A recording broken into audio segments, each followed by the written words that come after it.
The NASCAR playoff bubble is narrowing, and drivers like Bubba Wallace have a lot of work to do with 9 regular season races left. On the Teardown podcast, Jeff Gluck and Jordan Bianchi of The Athletic discussed the playoff bubble ramifications following the Pocono race and expressed concern regarding Wallace. But he's not the only one on the fence. Could we see some surprises for the round of 16? It was a tough day for some other contenders who actually really are on the bubble, Gluck said. The bubble is moving all around, but there's still a spot for these people to make it.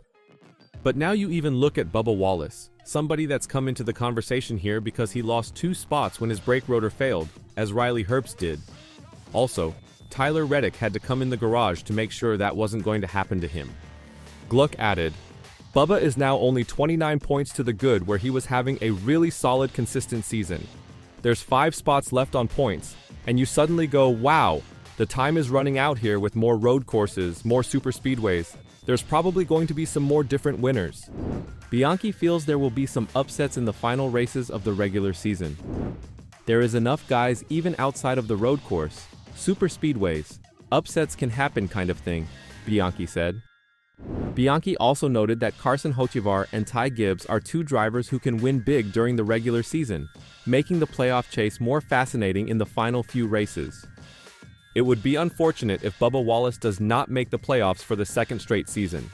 Ultimately, the 31-year-old must find a way to win one of the next 9 races, and he is overdue for one after not winning a race since 2022. I was going to battle the 17, Chris Buescher, and the 2, Austin Cindric, and by the time I was ready to touch the pedal, it just went to the floor and the brakes exploded, Wallace said after the Pocono race.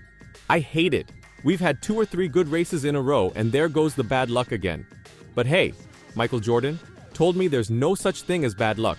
We create our own luck. I apologize to the racing gods. This weekend sucked aside from practice, but that pays nothing. I hate it for my guys.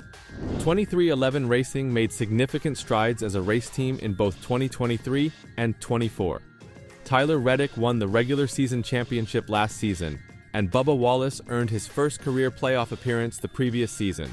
23XI expanded to become a 3-car team in 2025, with Riley Herbst coming aboard to drive the number 35 Toyota. After 17 races, the results have been mixed. 23XI has never won a race as a team. In Sunday's race at Pocono Raceway, all 3 cars encountered braking issues and finished outside the top 30. Denny Hamlin, 23XI co-owner, is unsure what is going on with his team. He described the current performance as painful on Monday's Actions Detrimental podcast. I don't know what's going on over there, but typically when JGR doesn't have brake issues, 23XI does, and I don't know why, Hamlin said. I wish I could give you more insight on it. They obviously all 3 had brake issues and we've got to figure that out. They had things going very well, but it's painful right now. For the time being, Reddick has a 107-point lead over the cut line, ensuring his spot in the postseason, but there have now been 11 different winners, with 9 regular season races remaining on the schedule. A lot may change, and it happens rapidly. 23XI's Bubba Wallace, Tyler Reddick, and Riley Herbst are in trouble at Pocono. Wallace, for his part, leads by only 29 points. The 6 top 10 finishes are good, but they are followed by 6 DNFs. Pocono was a fiasco from the start, with his crew having to replace the starter before Sunday's race. Wallace, who had the 2nd fastest 5-lap average in practice, was unable to start his car during qualifying. Then came the race, where he blew a right front tire on lap 54.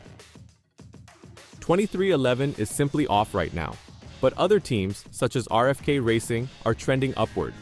Hamlin is more concerned with why 23XI is far behind Joe Gibbs Racing than with RFK's success. No, I'm looking at 23XI versus JGR saying, what the hell? That's what I'm looking at. I can't compare different manufacturers, different stuff, Hamlin said. I can compare what I know our resources are, and I can't say it's speed. Maybe a little bit of it is speed, but both our cars were good in practice. The 23 was going to qualify well. The 45 did qualify well. It's just other stuff. They cannot put together races, like from green to checkered. It's not one person or one thing. Mechanicals just killed the 23 this week. Other people's wrecks have killed the 23 over the last few weeks. Nothing he's doing. What I really appreciate is Bubba Wallace's attitude. I mean a 180. Weeks like this, it would have to be full therapy mode in past years. But I really appreciate his attitude. It makes it so much easier for us to fix these problems while we're not trying to fix an attitude problem as well. It just makes it easier. It's on us to step up for him at this point. So, while Chase Briscoe won his first race since joining Joe Gibbs Racing, teams like 2311 Racing are eager to put this race behind them. Pocono provided some fuel mileage drama, heavy hits, and a new champion, but there was no more escalation in the Carson Hocevar-Ricky Stenhouse Jr. rivalry. There are now 9 races remaining in the regular season, including 2 drafting tracks and 3 road street courses, with only 5 slots available in the NASCAR Cup playoff field. But before we go on to Atlanta, let's take one final look at Pocono's biggest losers. Brad Keselowski for making an uncommon error while leading. Keselowski committed 2 errors on Sunday. The first was pitting when he should have kept out, while the second was staying out when he should have pitted. It was weird to watch the number 6 pit from the front, as no other cars followed because the pits were actually closed. Keselowski recovered, but stayed out longer than his crew chief wanted during the final round of green flag pit stops, resulting in a caution. He battled back to finish 8th, but it might have been so much more. Kyle Busch, as adversity follows him, the 2-time Cup Series champion seems to have something go wrong every weekend. After finishing last in Mexico City after losing control in rainy circumstances and causing a 6-car accident, Busch was involved in another mishap at Pocono. He was attempting to recover from a speeding penalty when KB wound up in a bad aero place and spun leaving the tunnel turn in an accident involving 3 other cars. He persevered and finished 20th, but it would be wonderful to see the number 8 run a whole weekend without any major difficulties. William Byron and what happened there. Byron's Pocono weekend began with him leading the way in practice, and it was all downhill after that. The number 24 Hendrick Chevrolet crashed in qualifying, and after the team worked hard to fix the primary car, Byron moved up from the back of the pack. He displayed solid pace, but when the team decided to pit just before the end of Stage 2, Byron vanished. He stayed buried deep in the pack, and while all 3 of his teammates finished 11th or better, he only lost positions on the final lap of the race. He had dropped to 27th by the time the checkered flag flew. 2311 because they simply cannot stop. Literally. Pocono was a race to forget for 2311 Racing. Riley Herbst was the first driver to crash out of the race after a brake rotor ruptured, but his teammate Bubba Wallace followed suit shortly after. They each scored 2 points, which harmed Wallace because he is in the heart of a tight points race for the final few playoff spots.